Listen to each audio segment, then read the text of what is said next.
Your team isn't more difficult in July.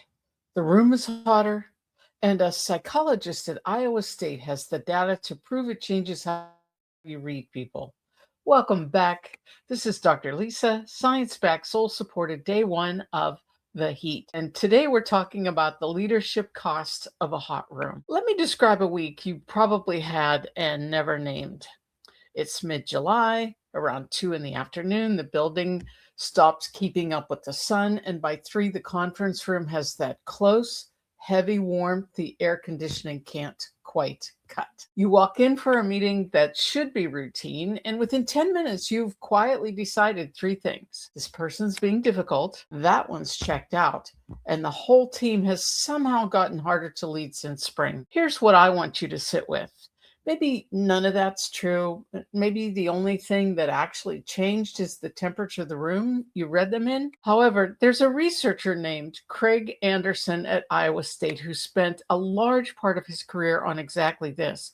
He called it the heat hypothesis, and the finding underneath it is unsettling in the best possible way because it lets a lot of good people off the hook. When you put people in an uncomfortable, warm room and ask them to judge others, to rate faces, to read intent, to size up someone, they consistently rate the people around them as more hostile. Not because these people did anything, the same neutral face, the same ordinary email, the same flat, sure, fine, in a meeting reads as colder, sharper, and more aggressive, purely because the person doing the reading was hot. Sit with what that means for someone who leads.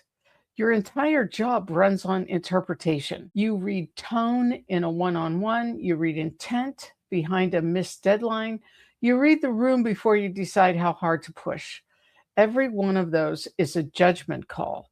And Anderson's work says heat quietly biases the call toward threat. So in July, you're not only hotter, you're running every piece of human data through a filter that has been nudged toward this person's a problem. Then layer your calendar on top of that.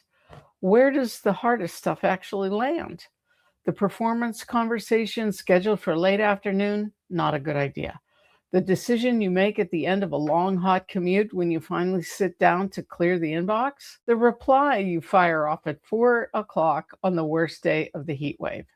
Those are not neutral moments. These are the exact moments your body is quietly spending energy trying to cool itself. Your perception is tilted toward seeing the worst in people, and you're making consequential calls right inside of them. Now, I'm not telling you that the heat is an excuse.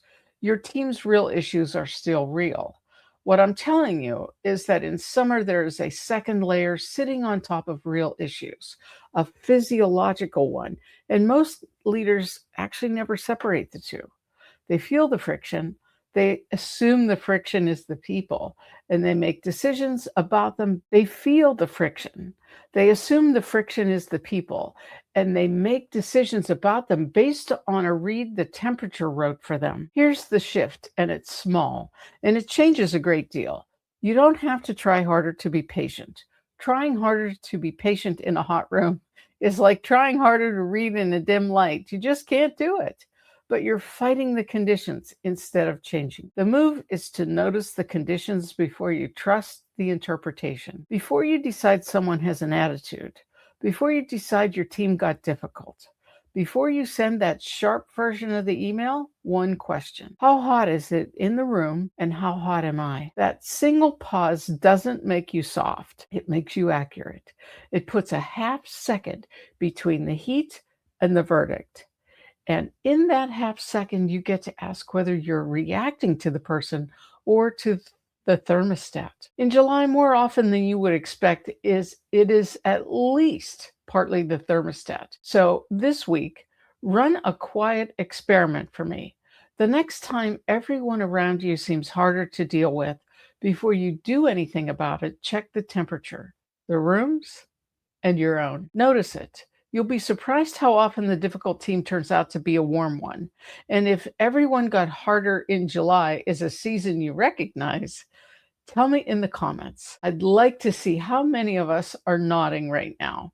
Well, that's today. If this gave you one easier breath, help me pass it on.